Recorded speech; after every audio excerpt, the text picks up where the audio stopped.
Добрый день. Второй прогноз для Дев на декабрь 2023 года. Что ожидает Дев в декабре 2023 года?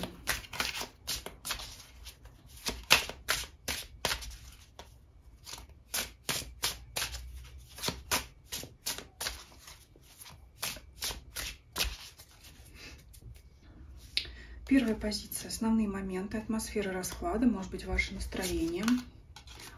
Настроение боевое у вас по пятерке жезлов. Но это в первую очередь отстаивать свои интересы во всех сферах вашей жизни. То есть здесь вы считаете себя безоговорочно правым в любой ситуации. Ну, так это или нет, и что вообще, какая будет взаимосвязь со сферами жизни, мы будем смотреть дальше. Но здесь вы настроены воинственно. То есть правота на вашей стороне, по вашему мнению. Как объективно будет, не знаю, посмотрим. Может быть и так, действительно. Финансы, деньги, имущество, работа, карьера, бизнес, личная жизнь, любовь, семья, здоровье, физическое, эмоциональное состояние, окружение ваше, обстоятельства вокруг вас, друзья, знакомые. Финансы, деньги, рыцарь жезлов. Вот как раз та самая, может быть, борьба отстоять свои деньги, выбить отработанное. Вот здесь такое может быть, мол, я работал, должно быть уплочено. Или утром деньги, вечером стулья. Вот про это речь. Да, то есть, как в одном еще фильме. Платите деньги, либо я жениться не буду. Какой там фильм? Не может быть, что ли, да? Вот такое. То есть утром деньги, вечером стулья, да? Сначала аванс, а потом, значит, работа.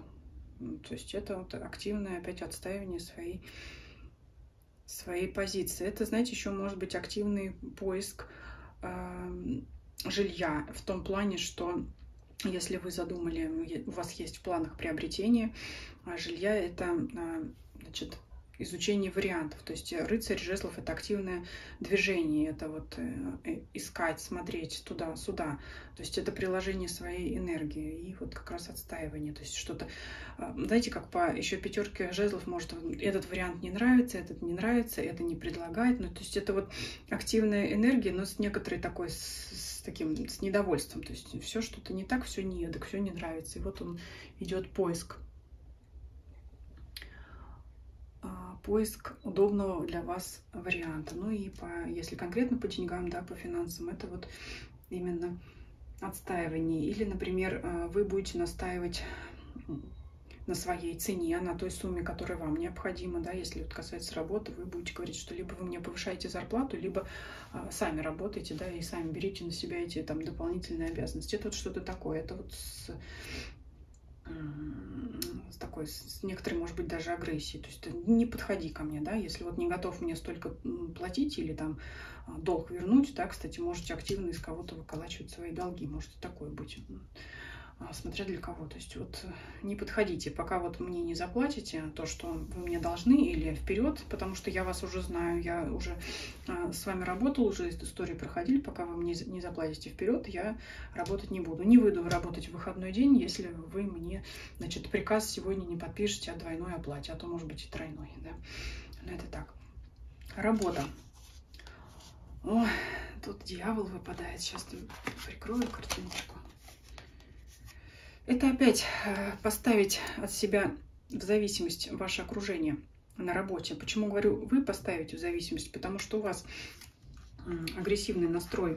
То есть от вас идет, значит, диктование своих условий другим. Вот как раз то, о чем я сейчас сказала. Не выйду работать в выходной, если вы мне не подпишете приказ, или если вообще вы мне не повысите зарплату, потому что вы постоянно на меня дополнительные обязанности накладываете. Это диктовать свои условия. Это в свои цепи кого-то заковать, поставить свои условия, причем жестко, по пятерке жезлов, да, везде вот эта жесткость будет прослеживаться.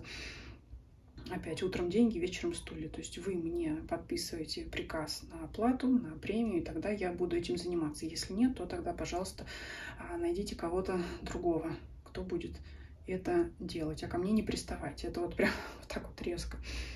Ну, по классическому гороскопу, как я всегда говорю, трудолюбие дев, оно тому, в принципе, соответствует, да, то есть что-то я должен вкладывать свои усилия, да, во что-то, что не приносит мне отдачу, в конце концов, именно ту, которую я хочу. Здесь вот очень можно связать именно сферу финансов со сферой работы. Вот здесь они, я бы сказала, рука об руку идут. Мне больше видится, что здесь именно здесь идет отстаивание своей позиции по финансам именно в связке с работой, потому что такие карты очень... Ото всех энергия такая прет, скажем так. Личная жизнь. О, туз мечей. Ну, это ссора, конфликт прямо. Да, что вот пятерка жезлов, что туз мечей. Но видно, настроение у вас такое боевое, что аж приводит к выяснению отношений. Давайте разбираться, кто прав, кто виноват, почему, как исправить. Да, здесь все-таки по работе все понятно. Там, я думаю, что вы все отстоите. А вот по личной жизни что тут произошло? Все-таки вот настроение, оно и сюда повлияло, да, и сюда залезло. Семерка пентаклей. Очень долгое ожидание от вашего партнера. Чего? Карту прикрою. Семерка иллюзий. Можете сказать, сколько можно обещаний, сколько можно водить меня за нос. Ты обещал или обещала сделать это и не сделала. Я очень долго ждал. Я был или была терпеливым. Там сами окончания подставляйте, да, мужской, женский род. А ты так этого и не сделал или не сделала. То есть вы выскажете свои претензии партнеру по поводу его обещаний, по поводу того, что он ввел вас в эти иллюзии, а обещание не выполнил. Башня. Серьезный разрыв, серьезный конфликт. Может быть, кто-то обещал жениться, а не женился, да? Ну и проваливай тогда. Вот, честно говоря, и такое даже приходит, потому что башня — это серьезно. Начнется с малого, с туза мечей, с выяснения отношений, может быть, даже с тихого, но потом все-таки по вашему настроению, по пятерке жезлов, может перейти в конфликт, вплоть даже до разрыва. Ну, давайте посмотрим. Не у всех же такое может быть. Что тут еще? У кого-то вплоть до разрыва, а у кого-то уход в себя. Может быть, уход в себя, занятие, либо, знаете, как, ну, не сделал и не сделал. Можете, знаете, как-то это переварить, проживать, но все равно тут ссора имеет место быть, по крайней мере, довольно-таки резкое выяснение отношений. Если ваш партнер не поменяет свою позицию по отношению к вам, вы либо действительно можете рассориться очень серьезно, либо вы можете уйти в себя и направить вот эту свою энергию.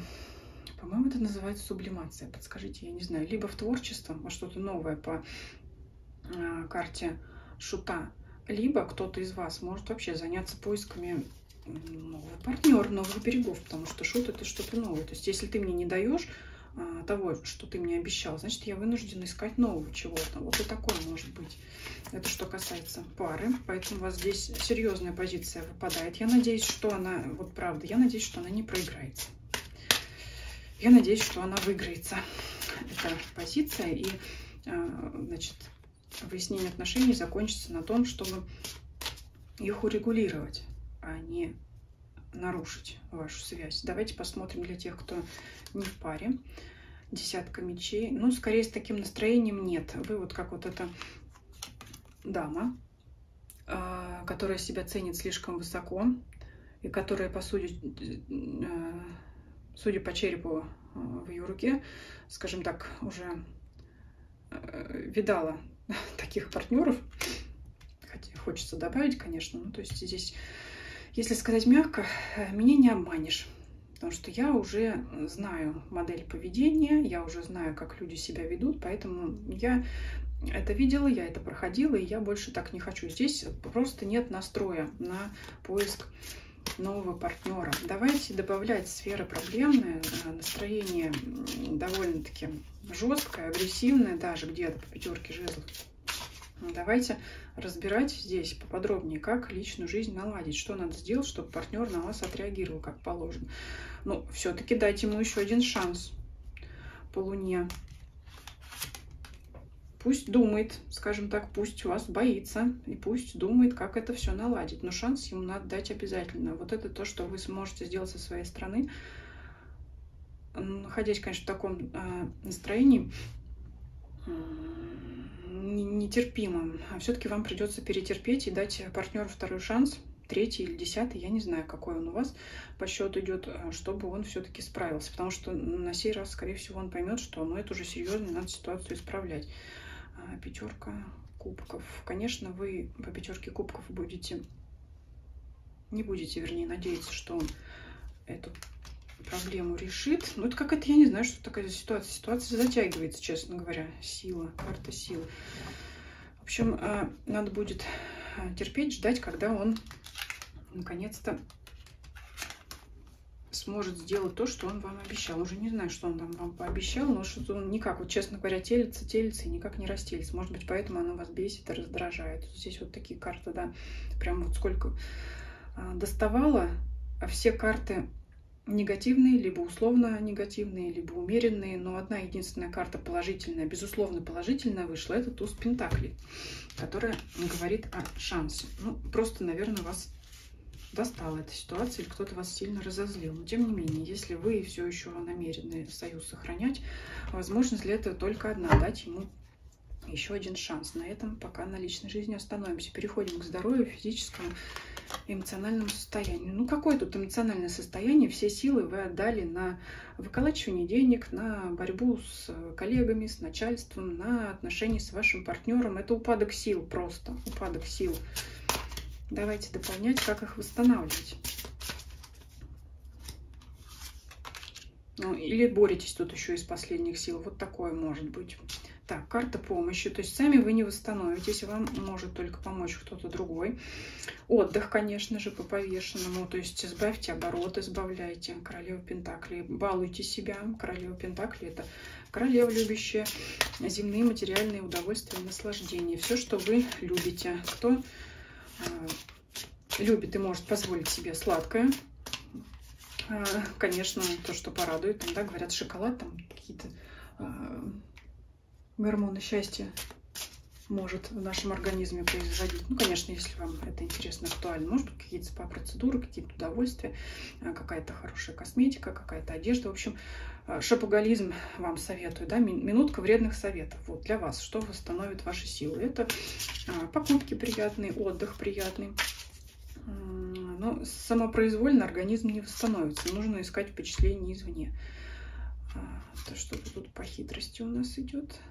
Ну, пробуйте что-то новое, чего вы еще не пробовали, но давно хотелось. Вот так вот я буду трактовать сочетание семерки мечей с тройкой пентаклей. Что-то пробуйте новое для себя, потому что все старое вам не принесет. Что касается, да, той же косметики, если вам есть любимая привычная какая-то марка, попробуйте другую, о которой вы давно мечтали. Может быть, несколько дороже, но о которой именно вы мечтали, чем, там, допустим, купить 3 дешевых тюбика, а купить один себе дорогой, чтобы порадовать свое тело и, значит, самооценку повысить, самолюбие, да, что вот я достойна большего. То есть вот что-то такое материальное, все материальное вас может порадовать и восстановить ваши силы. Я думала, как помощь, да, помощь, я подумала, сейчас выйдет какой-то, значит, фигура какая-то король, королева, человек, который вам может. Нет, люди вас здесь не радуют. Ну, еще бы, раз вы находитесь в таком боевом расположении духа, вас другие люди могут просто раздражать. А что может поднять настроение? Это то, что вам не перечит. Соответственно, это какие-то вещи, которые просто не могут вам перечить, не смогут с вами разговаривать, как с вами конфликтовать. Хотя здесь, конечно, надо быть осторожным, чтобы та самая косметика вам подходила для вашей кожи, для вашего организма, не конфликтовала, и тот объем, количество съеденного сладкого вам не навредил. То есть здесь, конечно, тоже необходимо об этом помнить. Но я думаю, все в меру. Все и так понимают, что золотая середина — это, конечно, самое подходящее, что будет, да?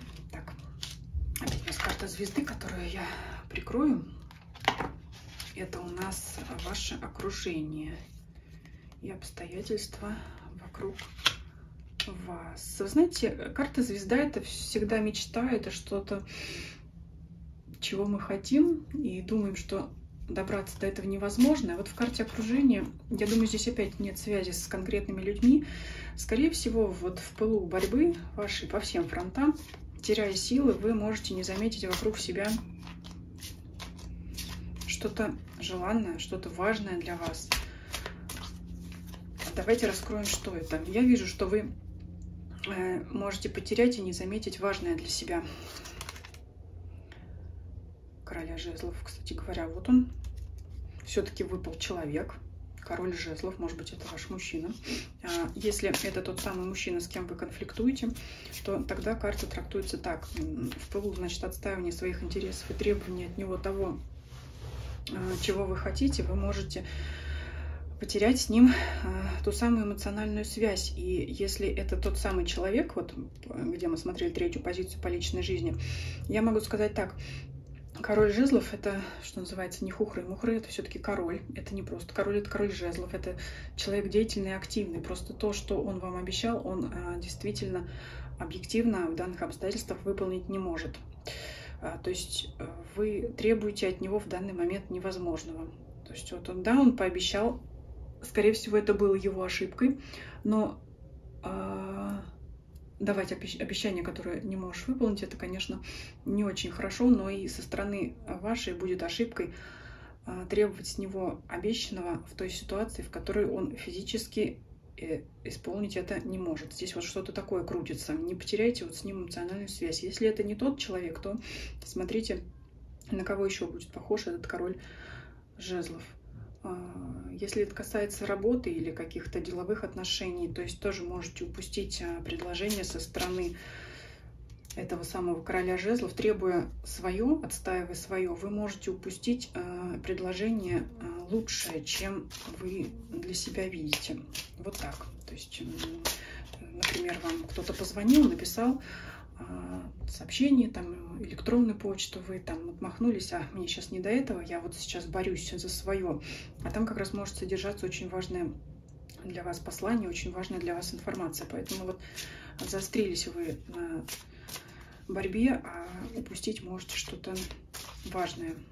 Я думаю, на этом остановимся, что касается карт Таро. И возьмем еще из колоды Ленорман для вас неожиданность. Ну, что неожиданностей тут вам хватает. Но, в принципе, это не то, что неожиданность, это просто вот такое активное отстаивание своих интересов. Поэтому энергию свою не теряйте. Что в неожиданностях еще вам выпадет? Карта Аист. У многих выпадает эта карта начинания нового. Карта советует обратить особое внимание на ваших детей, да, не забывать о них в пылу борьбы, если вы там на работе боретесь с коллегами, с начальством, приходя домой, уделяйте внимание детям. Кстати, они тоже вам могут помочь восстановить энергию, не только забрать еще оставшуюся, да, как вы можете подумать. Это важно, потому что у них могут быть свои детские успехи, в зависимости, там, конечно, от возраста, да, чем они могут вас порадовать. Что еще? Мужчина. Я его положу вот рядышком с королем жезлов. Я вижу, что это важная фигура в вашем раскладе. И давайте возьмем, не буду повторяться, да, все, что касается мужчины из колоды Ленорман, все то же самое будет, что и касается короля жезлов. То есть не упустите важного человека. Скорее всего, конечно, это человек мужского пола, ну, может быть, и женщина с таким твердым характером. Не упустите в своем окружении вот этого человека, не пропустите от него, может быть, важное для вас. И совет для вас возьмем. Карта, здесь она называется дуб, то есть карта дерева.